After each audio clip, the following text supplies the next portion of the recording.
BJP ने और कहा उसमें अपील कर रही हैं, लेकिन ममता बनर्जी ने उलट के कहा कि मैंने किया है, मैं करूंगी, जो कुछ किया है कॉन्स्टिट्यूशन के दायरे कार में किया है और किया जाना चाहिए। मुसलमान पीछे रहे हैं, मैंने उनको आगे लाने का काम किया है, मैं आइंदा भी करूंगा। कि समाजवादी पार्टी जो यूपी में है, इस वक्त नंबर 2 की पार्टी है, बीजेपी के मुकाबले में खड़ी है, कहना चाहिए, वो मजबूती के साथ ये बात नहीं कह रही, इसीलिए वो अभी तक उस जगह पे नहीं अपने आप को खड़ी कर पा रही है। ममता बनर्जी की बात तो करते हैं कि हम जिस तरीके से ममता बनर्जी को मुसलमानों ने वोट दिया, हमको यहाँ दे देगा, लेकिन ममता बनर्जी की तरह से स्टैंड तो लीजिए आप।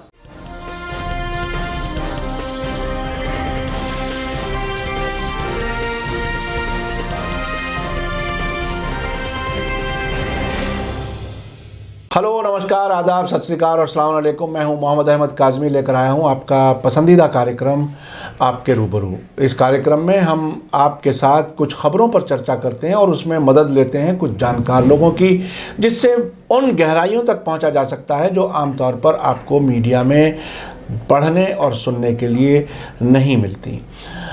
इस वक्त एक बहुत ही अहम इशू ममता बनर्जी ने उठाया है, वेस्ट बंगाल की चीफ मिनिस्टर और तृणमूल कांग्रेस की प्रेसिडेंट, जिनके बारे में इस हद तक अभी हालिया इलेक्शन के बाद कुछ लोगों का कहना था कि वो प्राइम मिनिस्टर ओहदे के लिए दावेदार हो सकती हैं। अपोजिशन में कोई और इतने ऊंचे कद का नहीं है जिसने मोदी को इतनी बुरी तरह से हराया हो। अब नई बात जो सामने आई है वो नई दिल्ली की एक विज़िट उन्होंने की, उसमें काफ़ी लोग टीएमसी में जुड़े और अब वो महाराष्ट्र के दौरे पर हैं और वहाँ शरद पवार जी से मिली हैं, जो नेशनलिस्ट कांग्रेस पार्टी के लीडर हैं, और न सिर्फ लीडर हैं बल्कि महाराष्ट्र में शिवसेना, कांग्रेस और एनसीपी की मिलाकर के सरकार बनाने के वो एक तरह के सूत्रधार हैं। इसलिए उनको भी एक बड़े सियासी लीडर के तौर पर मुल्क में देखा जा रहा है। इस वक्त जो ख़ास बात है वो ये कि ममता बनर्जी ने कहा है कि अब यूपीए नहीं, आप बहुत बार बार विदेशों की यात्रा पर नहीं जा सकते। ये पूरा सीधा सीधा इशारा राहुल गांधी की तरफ है। इस पर बात करने के लिए मेरे साथ ख़ास मेहमान हैं जनाब ZK फैज़ान साहब, जो सियासी एक तरह से मुबस्सिर तो हैं ही और प्रेसिडेंट हैं पीपल्स अवेयरनेस फोरम के, और वो कई पार्टियों में अब तक रह चुके हैं। ZK फैज़ान साहब, वेलकम है आपका। मीडिया स्टार वर्ल्ड को आपने वक्त दिया। ये एक बिल्कुल भारत की सियासत में इस वक्त एक बिल्कुल नई किस्म की बात कही है ममता बनर्जी ने। वो उनका कद ऊंचा है, बीजेपी को उन्होंने हराया है वेस्ट बंगाल में, और अब वो देश भर में वो घूम रही हैं और शरद पवार जी के साथ जो उनकी मुलाकात है वो उसमें बहुत ही अहम बातें उन्होंने कही हैं। आप इसको किस तरह से देख रहे हैं? आखिर ये आने वाले 2024 इलेक्शन और उससे पहले कई स्टेट्स के इलेक्शन है, ऐसे वक्त में ये बात कही गई है, आपको इसमें क्या लगता है? ये नहीं, हाँ, ऐसा है, बात बिल्कुल साफ है। हाँ। ममता बनर्जी जो हैं, हाँ, वो 2024 का जो लोकसभा चुनाव होने जा रहा है उसके पस मंज़र में ये सब बातें उन्होंने की हैं, और एक्चुअली मैं मानता हूँ कि उनका टारगेट वही है। बंगाल में जो उनकी ज़बरदस्त कामयाबी उन्हें मिली और जिससे उनका कद बहुत बुलंद हुआ, और ये तमाम तरफ से और कार्नर से लगभग ये बातें कही गई कि वो now she is emerging as a PM candidate, तो वो एक चीज़ उनके दिमाग में बहरहाल कहीं ना कहीं होगी, होना भी चाहिए, समझा आपने, इसलिए कि रीजनल पार्टीज़ जो हैं वो हमारे मुल्क में वो जड़ पकड़ती जा रही हैं और धीरे धीरे करके हर स्टेट के अंदर जो है रीजनल पार्टीज़ उभर करके आ रही हैं, और जहाँ रीजनल पार्टीज़ उभर गई हैं वहाँ जो नेशनल पार्टीज़ हैं वो किनारे हो जा रही हैं। वहाँ रीजनल पार्टी, जैसे आज की तारीख में कई नेशनल पार्टियां हैं जो रिकग्नाइज बाई इलेक्शन कमीशन है, लेकिन वो अलग हैं, ले दे करके कांग्रेस पार्टी और बीजेपी, भारतीय जनता पार्टी, राज्य सरकार जो भी उसकी है वो तो ही है, कांग्रेस पार्टी नेशनल पार्टी है, दो पार्टियां नेशनल पार्टीज़ हैं। तो लेकिन जहां रीजनल पार्टी कोई इमर्ज कर गई वहां कांग्रेस जो है वो किनारे हो गई। अब ये बंगाल में देखिए जिस तरीके से कांग्रेस पार्टी वहाँ कितने अरसे तक कांग्रेस पार्टी वहाँ सरकारी पार्टी है, लेकिन कांग्रेस पार्टी भी और इत्तेफाक से वहाँ कम्युनिस्ट लेफ्ट भी नहीं पार्टी चल सकी।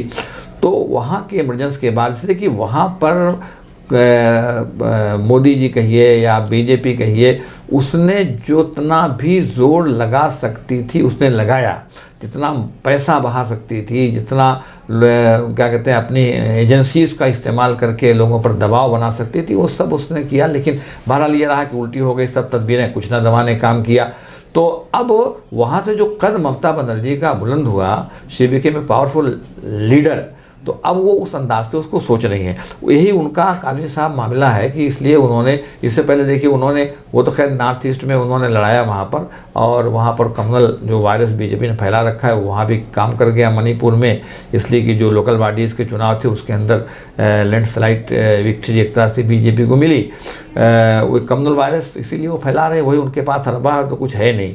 लेकिन ममता बनर्जी के साथ ये है कि ममता बनर्जी जो हिंदुस्तान का एक कैरेक्टर है, जो एक सेकुलर कैरेक्टर है, उसके साथ वो इमर्ज कर रही हैं।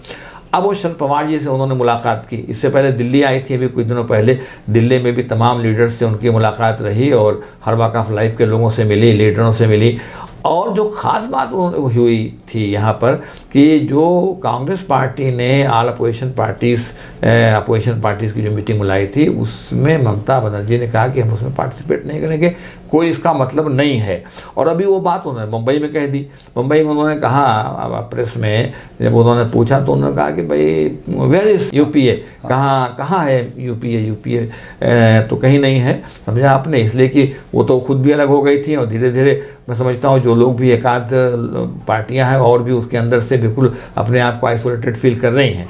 तो यूपीए जिस तरीके से माजी में उसका बनी थी और जिस तरीके से वो पावरफुल थी या जोड़ करके उस सिलसिला चल रहा था, उसमें कहीं ना कहीं से अब वो ताकत नहीं रही। उसको ममता बनर्जी ने पॉइंट आउट भी किया। ममता बनर्जी उसका फ़ायदा उठाना चाहती हैं और ये तमाम कुछ जो एक्सरसाइज है काजमी साहब, ये 2024 के इलेक्शंस को सामने रख करके है। देखिए 5 सूबों में इलेक्शंस हो रहे हैं अभी, यूपी है, उत्तराखंड है, पंजाब है, गोवा है और मणिपुर है। तो मणिपुर में जो है क्या कहते हैं, ये 5 स्टेट्स जो है उसमें यूपी का इलेक्शन सबसे इम्पोर्टेंट है। और कहा भी जाता है कि साहब हिंदुस्तान के वज़ीर आज़म बनने का जो रास्ता है वो वहीं से जाता है, इसलिए कि यूपी के अंदर ज़्यादा सीटें हैं और यूपी बहरहाल हिंदुस्तान की सियासत में मैटर करता रहा है और कर रहा है। तो वहाँ पर जो बीजेपी का कम्युनल वायरस है वो कितना अभी इसको फ़ायदा पहुंचाएगा और कितना उसमें ये, इसलिए कि इसके पास कोई एजेंडा नहीं है कम्युनल वायरस फैलाने का। और कम्युनल वायरस अभी बीजेपी अपनी जगह पर, मैं कम से कम ये कह रहा हूँ ऑन रिकॉर्ड कि मेरा मानना ये है कि अभी तक कम्युनल वायरस उसका फैल रहा है और बीजेपी उसमें किसी न किसी हद तक कामयाब हो रही है, ऐसा मेरा मानना है। हालांकि किसान आंदोलन से वेस्टर्न यूपी के अंदर बहुत ज़्यादा फ़र्क पड़ा, थोड़ी देर के माहौल भी काफ़ी चेंज हुआ जब टिकैत ने वहाँ पर एक ही साथ अल्लाह अकबर हर हर महादेव का नारा एक मंच से लगाया, जो हिंदुस्तान की बहरहाल एक खूबी रही है और रहनी भी चाहिए। तो इसलिए कि हिंदू मुस्लिम का इत्तेहाद और तमाम मज़ाहिब का इत्तेहाद जो रहेगा उसी से ये मुल्क चलने वाला है। तो वो एक माहौल यहाँ पर बन रहा था। लेकिन और ईस्टर्न यूपी में अभी इन्होंने जो दबाव के तहत इन्होंने जो 3 कवानीन, काले कवानीन फार्मर्स से मुतालिक वापस लिए, वो कवानीन वापस लिए, इसमें पार्टी की बेपनाह छीछा लेदर हुई है, इसमें कोई दो राय नहीं। मोदी की खुद की ज़ाती भी छीछा लेदर हुई है और इनके भक्ति बहुत डिमोरलाइज हुए हैं कि हमसे तो कहते रहे बहुत अच्छा और हम कहते रहे, अलापते रहे और अब वापस ले लिया। तो लेकिन वो वोट पर किस तरह असरअंदाज होगा, ये मैं कोई बहुत ज़्यादा असर उसका नहीं देख रहा हूँ। बल्कि अगर मुझसे कहें आज की तारीख़ में तो मैं तो अभी 2 दिन पहले था ईस्टर्न यूपी के कई अजला में, मुझे तो कोई ख़ास फ़र्क नहीं नज़र आया कि जो वोट की शक्ल में फ़र्क पड़े। बहरहाल हिंदुस्तान एक सेकुलर मुल्क है और ममता बनर्जी के कॉन्टेस्ट में बात हो रही है। ममता बनर्जी ने अपने सेकुलर होने का सबूत दिया है और बहुत मजबूती से दिया है। और बीजेपी ने जब उनके ऊपर ये चार्ज लगाया कि आप मुसलमानों का अपीसमेंट कर रही हैं, इसलिए कि और मज़ाहिब की तो बात छोड़ दीजिए, गालबन जब कोई बात आती है अक़लियत की तो मुसलमान ही सामने आता है और सेकुलरिज्म की बात आती है तो हिंदू मुस्लिम ही की बात उसमें डी फैक्टो सामने आती है। तो इतना नारा लगाया बीजेपी ने और कहा उसमें अपील कर रही हैं। लेकिन ममता बनर्जी ने उलट के कहा कि मैंने किया है, मैं करूंगी, जो कुछ किया है कॉन्स्टिट्यूशन के दायरे कार में किया है और किया जाना चाहिए। मुसलमान पीछे रहे हैं, मैंने उनको आगे लाने का काम किया है, मैं आइंदा भी करूंगा। और काजी साहब मैं यही कहता हूं कि समाजवादी पार्टी जो यूपी में है इस वक्त नंबर 2 की पार्टी है, बीजेपी के मुकाबले में खड़ी है, कहना चाहिए, वो मजबूती के साथ ये बात नहीं कह रही, इसीलिए वो अभी तक उस जगह पे नहीं अपने आप को खड़ी कर पा रही है। ममता बनर्जी की बात तो करते हैं कि हम जिस तरीके से ममता बनर्जी को मुसलमानों ने वोट दिया, हमको यहाँ दे देगा, लेकिन ममता बनर्जी की तरह से स्टैंड तो लीजिए आप।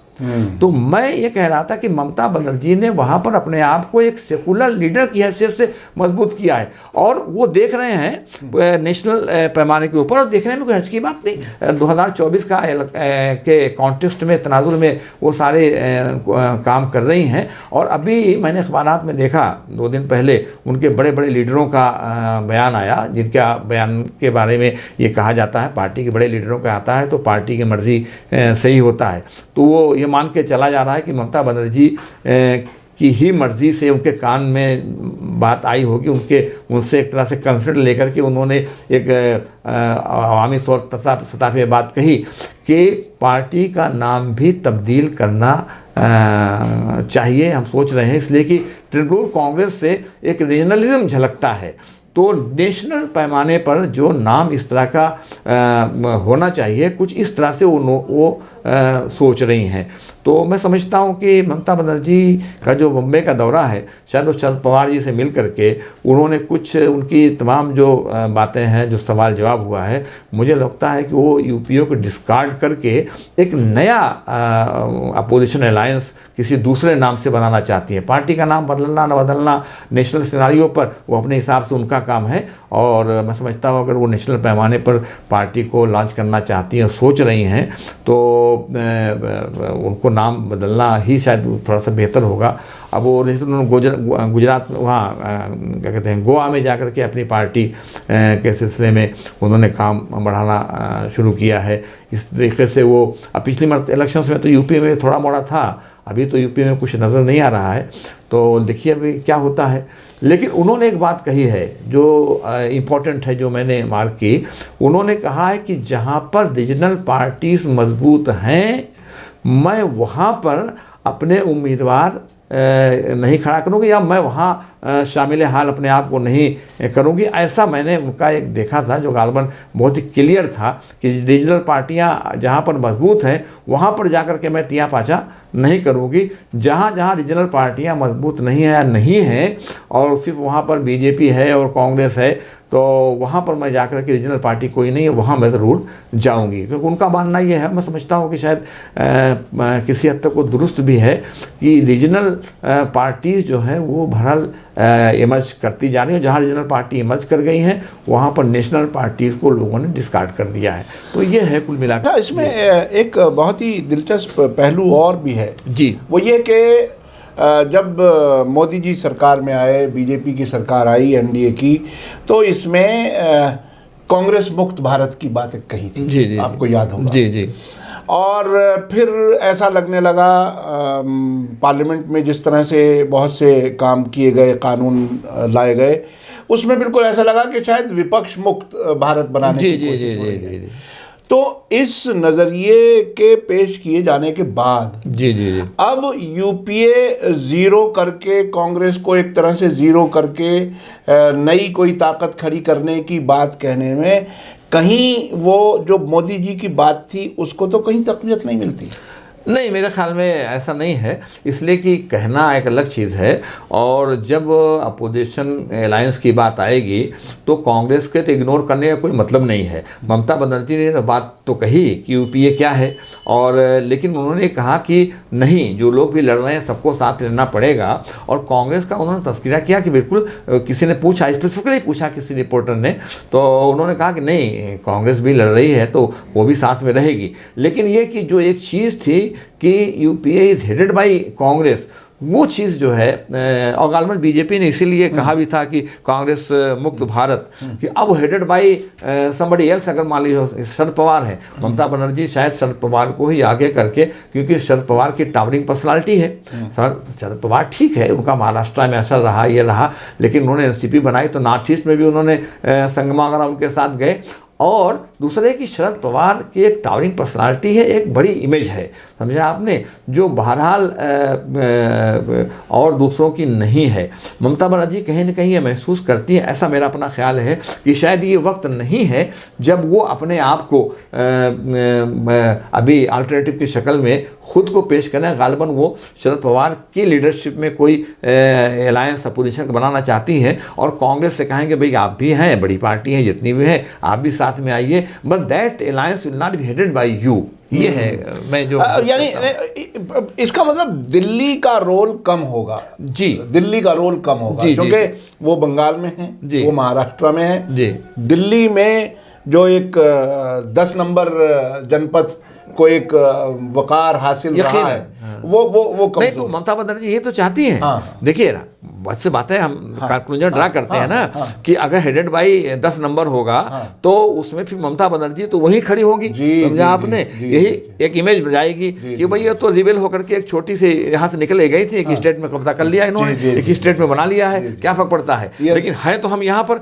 अब जब इसको माइनस करेंगी और शरद पवार के नेतृत्व को बनाने की बात करेंगी तो शरद पवार यानी ममता शरद पवार की पर्सनालिटी से तो इनकार कर नहीं सकता, कोई नहीं कर सकता। और अपोजिशन में अगर देखें, मेरा अहदा है कि सबसे बड़ी पर्सनालिटी तो शरद पवार की है, पर्सनालिटी की बात करता हूँ, समझा आपने, समझा। ये है तो बहरहाल एनसीपी या टीएमसी या जो भी नया नाम हो, वो नई दिल्ली में कोई एक नहीं, वो तो अलायंस बनेगा, एक कोई नया एड्रेस अलायंस बनेगा, यूपीए के बजाय कोई दूसरा नाम दे देंगे, यानी कोई नया एड्रेस एमर्ज होने जा रहा है, ऐसा कुछ। वो उनकी कोशिश है। उनकी अब एमर्ज होगा नहीं होगा, कितनी कोशिश होगी, क्या होगा, समझा आपने। तो इसमें यानी मुल्क का जो सियासी स्ट्रक्चर है, मैं फिर वहीं आऊंगा। मोदी जी ने अभी पिछले दिनों फिर कहा कि कुछ परिवारों से चलने वाली पार्टियां हैं, उनसे मुक्त होना चाहिए। देखिए तो तकरीबन वही घुमा फिरा करके बात। एक बुनियादी बात यह है कि ममता बनर्जी ने, मैंने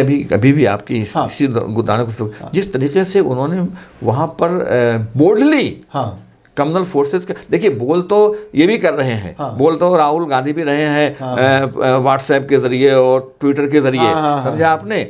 लेकिन और दौरा प्रियंका जी भी कर रहे हैं, लेकिन जिस तरीके से कम्युनल फोर्सेस के खिलाफ, जबकि कांग्रेस की पूरी हिस्ट्री है कम्युनल फोर्सेस के खिलाफ खड़ी होने की, आज की तारीख में सबसे ज्यादा स्ट्रांगली कोई बोला है बिना परवाह किए सॉफ्ट हिंदुत्व का, सॉफ्ट हिंदुत्व की झलक ममता बनर्जी के एटीट्यूड में नहीं रही। बकिया जितनी पार्टियां हैं, कांग्रेस में सब नजर आ रही है, मैं इंक्लूडिंग कांग्रेस, ये जितनी पार्टियां हैं सब सॉफ्ट हिंदुत्व के चक्कर में मरी जा रही हैं। आम आदमी पार्टी को देख लीजिए। मैंने जब नेशनल लेवल पर बात आएगी तो मैं कांग्रेस का नाम लूंगा कि सॉफ्ट हिंदुत्व में ये भी पड़े हुए हैं, और यही अखिलेश जी पड़े हुए हैं, जितने भी रहे, समझा आपने। मैं ये बात बिल्कुल आपके उस पर सामने कह रहा हूं कि ममता बनर्जी ने सॉफ्ट हिंदुत्व के चक्कर में अपने उसको कहीं स्टैंड को उन्होंने वो नहीं किया, कमजोर नहीं किया। ये उसका एक प्लस पॉइंट है। और शरद पवार जी बहरहाल वो एक महारथी है पॉलिटिक्स के, इंडिविजुअल की एक जाती शख्सियत है, महारथी है सियासत के। और आपने देखा कि जब आपने शुरू में कहा कि जिस तरीके से वहाँ पर महाराष्ट्र में विकास अघाड़ी उन्होंने बनाया है, समझा आपने, और कहाँ शिवसेना और कहाँ कांग्रेस और कहाँ एनसीपी नहीं, दे आर डूइंग वेल, कितनी बेहतरीन सरकार को चला रहे हैं, समझा आपने। जो शिवसेना, मैंने देखा कि साहब मुसलमान भी खुश हैं, दूसरे भी खुश हैं। मैं वो कह रहा हूँ, शिवसेना के लीडर का वो बयान हमें आज भी याद है, जब 1992 में बाबरी मस्जिद गिराई गई थी, तो शिवसेना ने क्लेम किया था कि हमने गिराई जी। अब वो सेकुलर के पार्टियों के साथ मिलकर के हुकूमत चला रही है और बीजेपी के साथ लंबे दौर तक मुस्लिम्स आर हैप्पी देयर। मैं जो बिल्कुल बात करता हूँ, और इसमें शरद पवार का बहरहाल वो रहा है, और एक तरह से शरद पवार ही उसमें इंस्ट्रूमेंटल है, तो ऐसा ना होता, समझा आपने। ये है मामला, ये बहुत ही अहम, यानी मुल्क की सियासत किसी नए मोड़ की तरफ जाने का इशारा कर रही है। और यूपी में जो से ममता बनर्जी का मैंने अभी कोट किया अखबार में, उन्होंने कहा कि जहाँ पर रीजनल पार्टियां मजबूत हैं वहाँ मैं जा करके घुसपैठ नहीं कर रहे हैं। गालिबन इसीलिए उन्होंने यूपी जो इम्पोर्टेंट है, यूपी में अपना वो नहीं उन्होंने फैलाने की कोशिश की पार्टी को। ठीक है, अगले 2024 यूपी इलेक्शंस के बाद, यानी जो 5 स्टेट्स के हैं निकलने के बाद क्या सिनारियो बनता है, वो तो अलग बात है, वो देखना पड़ेगा। लेकिन जिसको गोवा गई, बॉम्बे में वो इस 2024 के तनाजुर में जाकर के वहाँ बात की। हालांकि उन्होंने कहा कि यह हम कॉर्पोरेट सेक्टर से बात करने के लिए आए हैं और उनको वहाँ पर इन्वेस्टमेंट के चक्कर, लेकिन पॉलिटिकल गुफ्तगू होती है, बातें सब प्रेस कॉन्फ्रेंस और मिलने के थोड़ा सामने आ गए। बिल्कुल बिल्कुल बिल्कुल बिल्कुल। बहुत बहुत शुक्रिया ZK फैज़ान साहब, आपने मीडिया स्टार वर्ल्ड को वक्त दिया और इस नए सियासी मोड़ पर हमने इस पे बात की और मुझे लगता है कि आपको भी बहुत कुछ इसमें इंफॉर्मेशन मिली होगी। काजी साहब, मैं बताऊं आपको, ममता बनर्जी जैसे लीडर की ज़रूरत से नेशनल लेवल पर है। मैं कह रहा हूं इसलिए कि मजबूती से, बहुत ही मजबूती से सेकुलरिज्म के अलम को बुलंद करना होगा। सॉफ्ट हिंदू से काम चलने वाला नहीं है, समझे आपने, तभी उसको मीट आउट कर पाएंगे। भाई हमने, आपको भी याद होगा लोकसभा में जब वो होती थी और अक्सर गुस्से में वो अपनी स्पीच देती थी, तो उनका गुस्से का मिजाज नहीं बल्कि अपने इश्यूज से कमिटमेंट, इसलिए कि हद कर दिया है बीजेपी ने, समझा आपने, हद कर दिया है। कम्युनल वायरस फैलाने के अलावा कोई काम नहीं है, हद कर रखी है। बहरहाल नहीं करने देंगे, बहरहाल जब किसी चीज की भी बहुत, जब किसी भी चीज की ज्यादती होती है नॉर्मल लेवल पर, तो उसको कहीं ना कहीं काउंटर करने का इंतजाम भी, फिर जुल्म है बढ़ता है तो मिट जाता है, फिर खून है टपकेगा तो जम जाएगा। जी जी जी जी, बहुत बहुत शुक्रिया, आपने बहुत ही अच्छा शेर और बहुत ही बामानी शेर के साथ अपनी गुफ्तगू ख़त्म की। इसी के साथ मुझे दीजिए इजाज़त। धन्यवाद, शुक्रिया, जय भारत, जय हिंद। मीडिया स्टार वर्ल्ड के और वीडियो देखने के लिए हमारे चैनल को सब्सक्राइब करें और सीधे नोटिफिकेशन पाने के लिए बेल आइकन दबाएं। और अगर हमारी खबर सच्ची और अच्छी लगे तो अपने व्हाट्सएप, इंस्टाग्राम, फेसबुक और ट्विटर अकाउंट पर ज़रूर शेयर करें।